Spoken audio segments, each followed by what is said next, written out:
born and raised in Meriden. I graduated from Wilcox Technical School.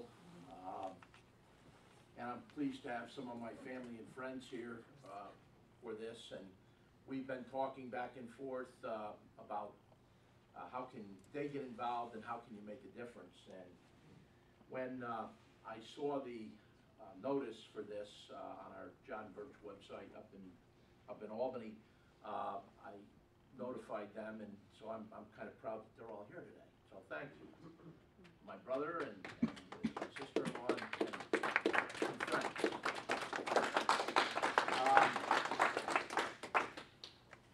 I guess how did I get into this? You know, the house that I own a business on, in the industrial boiler business.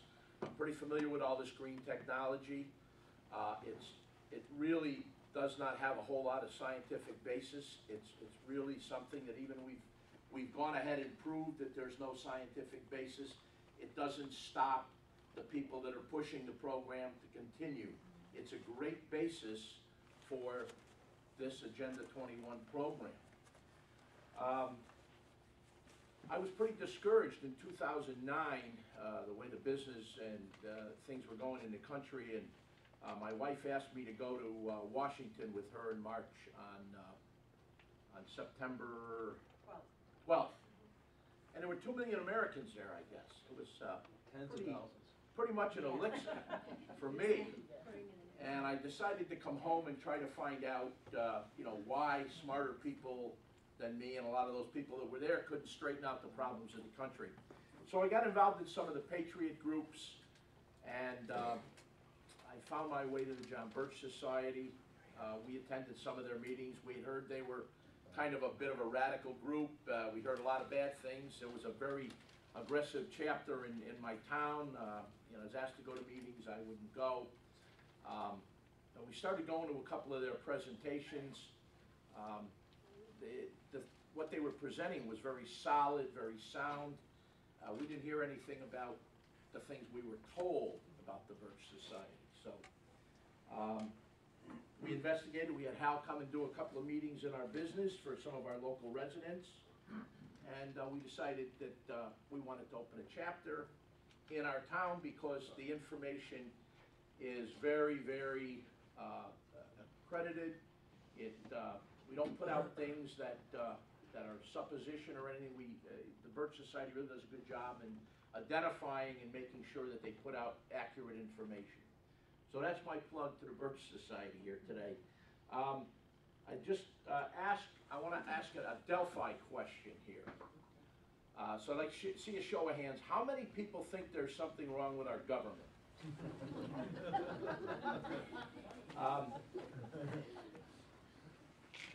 I'll get to that in just a minute. But so how did I get into this Agenda 21 stuff? As a Birch leader and as somebody that heavily supported the Tea Party efforts in the Albany area, I met a lot of the other leaders from other groups, the Sons of Liberty, the Upstate Conservative Coalition, the 912 group. There are many, many patriot groups out there, all doing their own thing. And just before the National Defense Authorization Act got passed, which was 2 years ago, or a year and a half ago, thereabouts, a group of leaders decided that we should get together and pool our resources and our information because there may be a time when we need all of us to pull on the bit the same way. So we formed a group called the New York Liberty Coalition, and that group met and does still meet every Saturday morning at 9 o'clock in a telephone conference. And you call in, you have a PIN number, and you get to talk by punching one on the phone, and it's a very well-organized meeting. You don't get to just get on there and talk away. So that group worked on what was called the Sheriff's Program, where we took all the NDA information and went around to all the county sheriffs in our area, in the upstate area, and presented the NDAA bills, of which these people had no idea. We then took another day, 6 teams of us went through the state legislature and handed out NDA information to every assemblyman that we could find, at least every assemblyman's office and every senator's office. Additionally, while working with that group, I thought that maybe my townspeople might be interested in some of this. So the Birch group that I belong to does what's called a Freedom Night, and we're in our 3rd year now with that, and we put on programs, about an hour and a half show usually, and we have a schedule. We talk about all kinds of things, like the National Defense Authorization Act was one, the Federal Reserve, Agenda 21, so on and so forth. Well, I did the first Agenda 21 really organized meeting, and so the Albany Liberty Coalition asked me if I would head up the efforts in what was coming at us, which we didn't really know what was. We knew Agenda 21 was gearing up in New York State. Having this group scattered throughout our 8 counties in the Capital District region, we had a lot of people watching for things to happen. And my wife came to me one morning and said, here's an ad in the paper for a workshop for sustainability. And it was the starting of Agenda 21 in the Capital District. So, of course, the Patriot groups, we got on our internet and notified, and we had a lot of people at these meetings. It took a little while for us to really understand how things work. This is the Capital District Regional Sustainability Plan. In here it describes the meeting that we went to. It describes all of the meetings. They had 5 meetings in 8 counties. And their technique is, and they hire high-powered groups. There were 3 really high-powered organizations that ran the meeting in different facets. And they ask questions like, are you for clean water? Are you for reasonable garbage pickup? Are you for pure food? They ask really loaded questions. That's what comes in their public input, and that's how they've satisfied this public input session. They did well at 4 meetings, but the 5th meeting was held at Columbia Green Community College in Catskill, and I think by this time there was a crowd about twice as many as here, people that had enough of this. And we took over the meeting. We were very civilized about it, but we said we don't want to hear about this. We want to know that somebody's going to guarantee that this isn't Agenda 21. You say it's not Agenda 21. And they assured us it wasn't, but this group would not give up. We made them take us to another room, and we gave them some things that they needed to talk to the governor about. We've never gotten an answer back. And in here is I'm not going to read what they said about that meeting, but they don't mention any of the questions that were posed about whether this had anything to do with Agenda 21. It's kind of a nasty program because of the way they're implementing it and the way they implement it everywhere. What's happening in New York State, if you get your electric bill, you have a surcharge from NYSERDA, which is the New York State Energy Research and Development Authority. So they're getting this money in. Now they put that in a pool, and they go out to the local officials and they say, we have grant money here, and we want you to be part of this program, and you sign up, you become members of ICLEI, which is the International Council on Local Environmental Initiatives. And that group is based out of Germany. There's a whole lot of legalese here that are just being gone by. I did spend 14 years as, I guess, first selectman, or I was called a town supervisor. So I know a little bit about public law. We haven't even gotten into it. There's nobody that's challenging any of this public law. But I didn't come here to talk about that. I really just wanted to give you some background on what we're doing up in New York State. So the groups are really put up a fight on this, and we said, okay, what can we do next? I had gone to my town. We were one of the first towns to get a resolution passed against it, but I went and spoke to my town board, and it was done over public access. So I presented the John Anthony presentation on Agenda 21 for public officials, And when it talks about land use and taking land rights away, property rights and the right to own property, that created a real flurry. People called the town hall. A lot of people still remember me, and they called me. And the town was very quick to put together a very strong resolution against Agenda 21. Our county has signed up for ICLEI and has been an ICLEI member for a year and a half now, and they really don't have any intention of giving that up. And we've been in constant dialogue with them saying, you know, guys, you're putting us all at risk here. They're taking grant money. So let's just go on a little bit about how that works. The grant money, when you sign up, you have provisions in that grant paperwork that says that you will now agree, and our government is very slow and lethargic, and that's how they get around all of this stuff, because they don't act as quick as, it's taken years and years to get all these things into position. But, so you sign for the grant money, eventually there will be some clauses that say that the property rights or the planning process, you know, zoning board, planning board, those people will have now to submit anything having to do with land rights to this regional council. Okay, and eventually the regional council will replace planning and zoning boards. And eventually the regional council will replace all of our local town councils. So that's kind of in a nutshell what this is all about, and what we're, you know, using as our defense against this. So just to keep this quickly moving along, what we did, there were a lot of people that were interested in this. I talked about the Albany Liberty Coalition, or the New York Liberty Coalition. In the phone calls, we started getting, you know, well, you would take one county, somebody else would take another county, and we actually formed a framework where we had a regional coordinator, and then every county had a captain, and in and the captain's job was to find volunteers in their town that could go to their town board armed with information, very much like the John Anthony presentation, and show that to the town board in a public session. And we've taught the volunteers, this is what you have to do.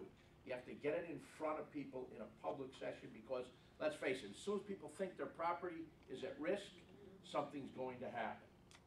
So, we started to do this. We had some success at it, and it was in December. We got a call from somebody, a Tea Party person down in Binghamton, said that they had heard about what we were doing, wanted to know, did we have any information? And so my wife and I went down and spoke to that group in a meeting, and then we started having some other regions call us. So we've actually organized now in 6 regions of upstate New York, and it prompted us to write a plan for action, and it's a very simple plan. I got a few of these, and I'll give you one, Hal, I'll give one to Kip. But it's really, the plan only goes about 4 pages, and then there's some other supporting documentation in here. But what it does, it outlines exactly what I said. To organize in your region, and upstate New York has 10 regions that have 47 counties.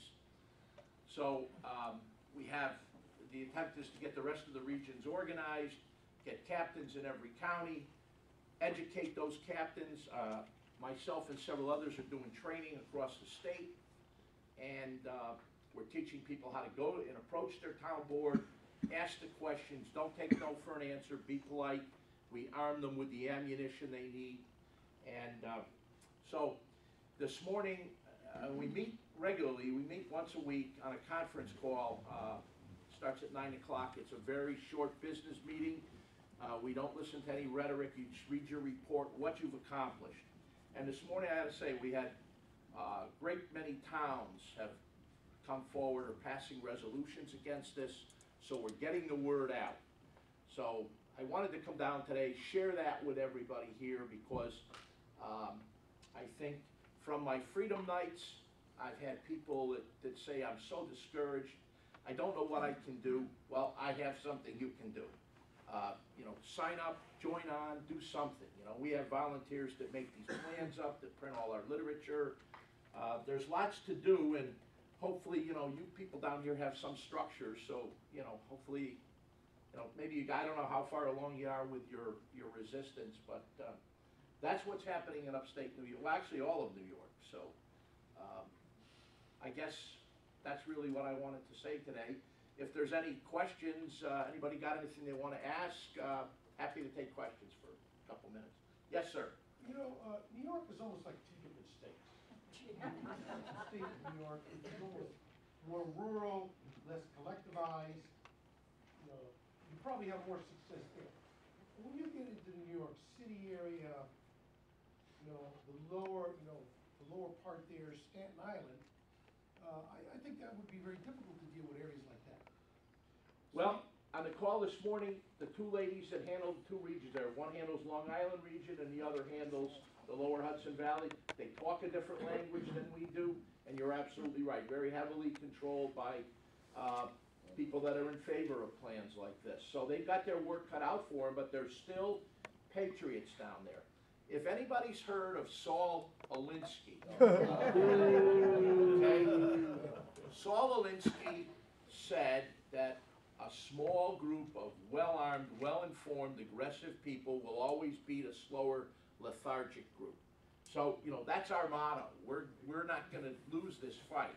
So, you're absolutely right. It's a tough fight down there. We have somebody in Queens that's just coming on, so it'll be interesting to see how that works out. But those people have to understand too that all the rural people will be relocated to all of these towns and cities, and so people like mayors would be for it, but you know, you're only going to increase the population of the New York City proper with this program. So, well, I think there must the rural areas must be, you know, to me, I think New York should split into two different states. it's a what? I think New York should split into two different states personally. A pretty what? Split into two. I said New York should split into two different states. Oh, it is, right. But I think the rural areas are the most effective area to get aggressive. Because when you're in the big population areas, it's very difficult to deal with people that you don't know. You know, rural areas are totally different than That's city right. areas in terms of the way people communicate. This is why they want to concentrate. Well, that's why you have people in that area do that work, and hopefully they're going to do some good for us, you know. But I think in the upstate areas, you know, we look for the in the Saratoga area. We're really having a great deal of success. A lot of the big money people there have a lot of farm areas and a lot of horse owners, and so there's a real pushback up there against this program. I would think that Staten Island would be a very fertile ground right now with the lack of response from the federal government, people still out of power months later and stuff. I thought that would be real fertile ground for some kind of organizing. Well, we're about to find out because we have a coordinator coming on board for that area, so I'll have to go down and meet with him and see how that works out. But you know, anybody we can get to work on a program is down in that area is a plus for us. Yeah, they're having trouble rebuilding with all the bureaucracy and stuff. I mean, it's ridiculous. I thought they got rid of all the red tape. On your conference call, Replaced it with purple. you do conference calls, how do you get your conference call coordinated so everybody doesn't try to run each other over and you only get two people speaking? Well, our moderator has a board, and don't ask me what that is, okay? But he calls it a board. But in the morning, you dial in on an 800 number, and as people are coming on the call, it's kind of general conversation, but the meeting starts at 9 o'clock. Everybody gets muted, and we have an agenda that's pre-sent out. If you want to talk or it's your time to give your report, you get a punched on, and then you get to give your report, and then you're back on mute again. If you want to say something, you punch 1. That's how it's controlled. That's good. Bill, is that TalkShoe? What system do you use? Yeah, there's one called TalkShoe, which is free, talkshoe.com. You can sign up for it, you can do your conference calls, so that's something we should be looking into. I've used it for events, so. S-H-O-E? Is that S-H-O-E? Talk Yeah, like- shoe? Yeah, TalkShoe, S-H-O-E, right, talkshoe.com, yeah. Yes, sir. I'm with another group, and we use something on the internet called Zello, Zello. It allows private conversation, somewhere to push to talk, and when the meeting is done, actually, within a conference call, when someone talks, a lot of times you know who's really talking, there's a lot of people on it, where with Zello online, you can actually see the name of the person that's doing the talking, you can manage it that way, and then there are people that can't attend meetings, that conversation on Zello is also available as a podcast for the people to do it, and it's easy to set up and create and manage. Just another tool. Not my, Okay. that was my, I'm poor at any kind of communication in computers, so somebody else was good at that. And let me. I have conference calls at work, and it's very frustrating because you don't know who is talking. Yeah. You don't. You can't tell if you're just listening. No, our moderator says that Joe is punched the Okay. button, okay, Joe, we're gonna hear what you have to say. Okay, that helps. We can identify it, how he does it, I don't know, maybe one of these days I'll have to go down and see how he Okay. does it, but, yes, ma'am. Do we have to join something to be able to get into the conference call, or is it just an 800 number we can call in the morning? Well, it's by invitation, Okay, okay, I mean, if So if how you do were we get the really invitation? interested in listening in sometime, I'll give you my email, you can email Okay. me and I'll see if I can arrange to let you listen in. okay. So, but it's a great way to get things done, and we've organized, and I encourage, I don't know what stage Connecticut's in, but certainly, I got a few of these plans, so if you'd like one, I'm happy to give you one. Anything else? Yes, sir. May I make a comment as opposed to a question? Sure. I'm Ethan Book. I came up from Bridgeport this morning, and I'm sorry I was a little late. I had a couple of things I needed to get done, and it was sort of like in a dream where you're in slow motion trying to get there. I got here, thank God. I've heard these presentations regarding ICLEI and Agenda 21, and one thing that I've heard several times is that because what they do is in the open, it's not called a conspiracy. Because if what they did, if what they were doing was in secret, it could be called a conspiracy. Well, I don't agree. I have Black's Law Dictionary definition of conspiracy. It's very brief. I'd like to read it. Sure. A combination or confederacy between two or more persons formed for the purpose of committing by their joint efforts some unlawful or criminal act, or some act which is lawful in itself, but becomes unlawful when done by concerted action of the conspirators, or for the purpose of using criminal or unlawful means to the commission of an act not in itself unlawful. I hear nothing in that about secrecy, okay? There's one other case reference which is good, which is Krulovich versus United States, 336 U.S. 440, which basically uses that same definition and says if the result is the oppression of people, then it's a criminal conspiracy. You know, I think we can use our terminology to improve our ammunition in dealing with some of these things. Thank you, and you're right. And what's been started, in fact, actually I marked it down to read this. Page 31 of this report, or this plan, down here, a little box. I'm not going to read the whole thing, but it says, during the public workshops, many questions and comments focused on government spending, including a few questions about whether this program was linked to the United Nations Agenda 21. However, there is no funding or pragmatic link between Cleaner Greener Communities program and Agenda 21. Well, I'm going to say this, okay? We're not going to take this tactic, okay? We're going to, our new plan is to teach what's in here. And if you, in our first couple of workshops, we just got done to get through this conspiracy question. You look at what we're teaching out of this in its own words, and it's all fact. And then watch John Anthony's Agenda 21 for public officials. You know, there's no difference. You just got to change of words. That's all, just a change of color or whatever. Our governor doesn't, he was on President Clinton's staff for sustainability to write this program. We have that in writing, we have, you know, the resolution where he was appointed to that, so, there's no argument to us about what it is, but because so many people have been brainwashed that this is not Agenda 21, to your point, you know, conspiracy thing here, we're not, okay, so we're saying, fine, it's not Agenda 21, let's look at what's in this orange book. And it's pretty powerful stuff, so we get it there anyway.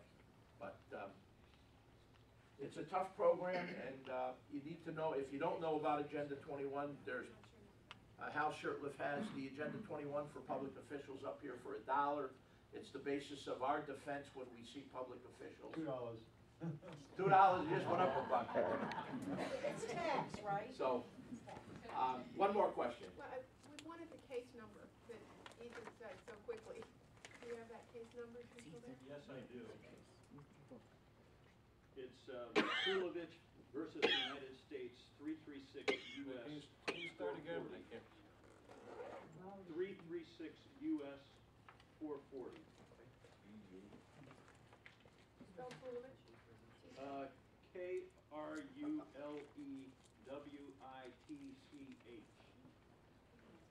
And actually, the portion I cited is on,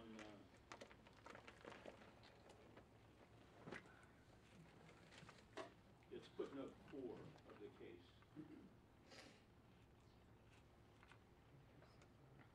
I have to tell you, when I started the meeting, I talked about that we don't have heroes, we've got individuals.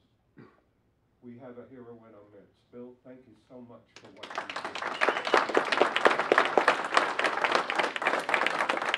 We talked a couple of times on the phone, but never met, and I am truly proud to meet him. It's unbelievable what they've done and where they go. We're going to use you. Success is much simpler when you just follow success. So we're going to do that, and we're quite a ways behind, but that doesn't mean we can't catch up quickly. One thing that was noted with Bill, he's a kid compared to me, I'm sure, but why I had asked earlier about those under 35, the social networking, the Twitter, all of those things, all of the Facebook, the 35 and under live with that. They understand it. That's how, if there isn't, I call them the other side, and it's the other side. That's how they've gotten so far with this. The younger group, they understand this. They're great into all of these causes. They haven't had to go out and get a job yet or anything like that to work and understand. A lot of people have heard, I saw a commercial once, I loved it.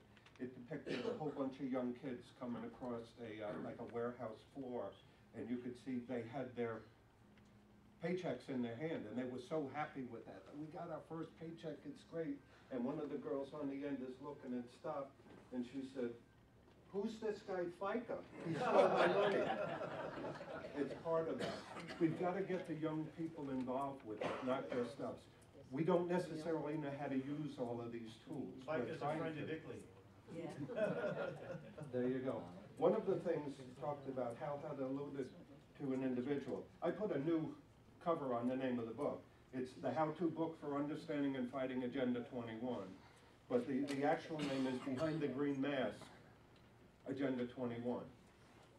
I don't know how many folks have actually read this.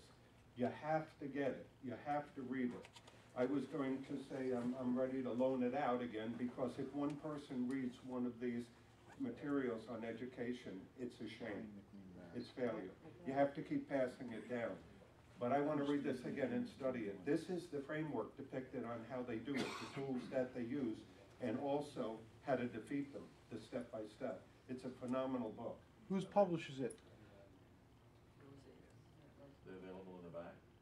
Yeah, and if you come and see me with it, you can see the book. I'll pass it around now, and you can grab kind of what you want. It was like $17 or $18. One of the folks in the 912 group had mentioned it on Facebook. I actually do that a bit, and I went and bought it. You can pass it around and look at that. I wanted to ask, everybody saw this. This is part of what we're up against. Yeah, it's right side up. Everybody looked at it. Did people really take note of what was on the back, a little bit of explanation, what all the red and all of that meant? It's biodiversity. In the first presentation we made, I talked about that. That sounds absolutely fantastic. We're considerate, we're compassionate, we're concerned about biodiversity. It's a grand thing to be involved with. You know something? I don't give a crap about bugs and maybe birds and other stuff like that. That's what biodiversity is. We've got to save it. They talk here about reserves, core reserves, which are these channels, the red things, dividing Connecticut right in half. That's not, you can't penetrate those. You will not be able to go across that because there's bugs and bears, there's a minimum, for a minimum viable population of 1,000 large animals, the figures would be 242 million acres for grizzly bears, 200 million acres for wolverines, 100 million acres for wolves. These are the buffer zones. These are what they're going to start to do to us on our land. Right now, they don't have the land. There's a thing called private property. They're going to get it. If we're not successful, that's. If we're not We already have it here in Connecticut. A friend of mine just started some work in Guilford, built a house in Guilford, and the town demanded he take 10% of his land or the cash equivalent thereof and put it aside for open space. That's it. And there's another thing that Connecticut folks might be aware of. There's a name Kelo, K-E-L-O. Kelo. Kelo. Eminent domain case. Come and take it, where the Supreme Court, which is really the ones determine legality, had determined that public use is based on ability to pay higher taxes. Correct. They didn't feel the land was generating enough taxes into the coffer. They took it to give it to Pfizer. Everybody know what happened to the land? Moved out. We've been down there, we've seen it. It's overgrown dirt, fenced off with a cyclone fence. I hate to say it, it's now a blighted area. It truly is.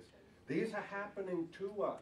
We can't just gloss it over and say it's, Bill's in trouble in New York. Thank goodness he's doing it in New York. It's happening in Southington. It's happening in your towns, every place. Yes. I want to see a big clue. Look at some of the new businesses sprouting up in these industrial areas. The new Chili's in Cromwell, a big chunk of the land. Now it's surrounded by 91 all the way around, but there's a little tiny smidgen that says it's a preserve. They made them cut off a smudge of it there. The new construction that's going on the Berlin Turnpike where Stu Leonard's is and all that is, that little aqueduct they have in there and everything that's got all the garbage carts that were thrown over the fence, that's a preserve. They're preserving garbage, but it's a preserve. It's taking human It's everywhere. We don't have, it's a good thing we don't have anything like the busway going on here. John, Rick Aiello has some comments to make. Yeah, where did Rick go? Oh, there you go, okay. Please come up. On letter writing, how we can get started with this, some of the skills we need. Well, letter writing is one of the tools that JBS uses to hold our representatives, our elected representatives accountable. And it's been done at various times, various chapter meetings. You get a group of people together. You don't have to be computer literate. A lot of older people are not. Handwritten is also very good. This came up today because I think last year I had written to, I used one of the online instantly pre-written emails to our representative about the TPP, the Trans-Pacific Partnership, and I got a reply, as I always do, except the thing is that when you do more research and respond to them, you don't get a reply. Right. Because they have no facts to back it up. They have their pre-written party line emails sent to you. Okay? Form letter. So Kip asked me to kind of write that up, and I sent him a copy of it because I was so incensed at the way it was responded. This is Jim Himes, by the way. He's the fourth district representative. So yeah, the Pelosi mouthpiece, like his phone. I'll read you just a brief pre-written email I sent to him about this, and I'll read you my reply and some comments I was going to write. And this is available. I have 10 copies. Louder. I have 10 copies of this, if anybody wants it, I'll put in the back. If you don't have enough copies, you can send an email to Kip, he's got the electronic copy, okay? But I wrote this, just this little guide, it's 4 pages long. This is the initial letter. Dear Representative, the TPP is not what it seems to be. The Obama administration's trade representative is currently negotiating with Australia, Brunei, Canada, Chile, Malaysia, Mexico, New Zealand, Peru, Singapore, and Vietnam to finalize a new regional free trade agreement known as the Trans-Pacific Partnership, or TPP. The 15th round of TPP negotiations will be held in New Zealand on December 3rd to 12th, 2012. Our U.S. Trade Representative's official website, and it gives the URL, says that the goal of the TPP is, quote, Asia-Pacific-wide economic integration, close quote. Since economic integration is always followed by political integration, a good example of which is the European Union, I oppose further U.S. involvement in TPP negotiations and oppose congressional approval of any TPP free trade pact that would result in these negotiations, because I oppose any further losses in our national sovereignty due to trade agreements. Sincerely yours. Okay. So I get a reply from Himes, and in this document I put my comments in italics to form the basis of my reply to him. I wrote almost a one-page letter back, but he could also do a shorter one as well. So, dear Representative Himes, thank you for contacting me about the Trans-Pacific Partnership. I appreciate your comments, and I'm grateful you took the time to contact me. Free trade agreements such as the North American Free Trade Agreement, NAFTA, and the proposed Trans-Pacific Partnership seek to open up the global economy so that our consumers and producers can benefit from access to large global markets. My comment is incorrect. Free trade agreements are heavily regulated by government, which produces the opposite effect of opening up the global economy. Also, in a speech on the question of free trade delivered to the Democratic Association of Brussels as public meeting of January 9th, 1848, Karl Marx said, quote, "The protective system in these days is conservative, while the free trade system works destructively. It breaks up old nationalities and carries antagonism of proletariat and bourgeoisie to the uttermost point. In a word, the free trade system hastens the social revolution. In this revolutionary sense alone, gentlemen, I am in favor of free trade," close quote. Always good to quote Karl Marx in the Communist Manifesto and these things, right? I am generally, this is back to the Himes letter, I am generally supportive of international free trade agreements because in opening up economies, we promote economic and social progress around the world and give opportunities to our very large export sector. News to me. Each pending free trade agreement, however, must be evaluated individually and on its own merit. My comment is, Himes obviously doesn't know history. He doesn't know either Marx's speech or the more recent disasters wrought by free trade agreements known such as NAFTA. The fact that he is generally supportive of international free trade agreements shows that he is nothing but a globalist, as you all know. Back to the Himes letter, Himes' response. As you know, the TPP is a proposed multilateral free trade agreement currently being negotiated by 9 countries from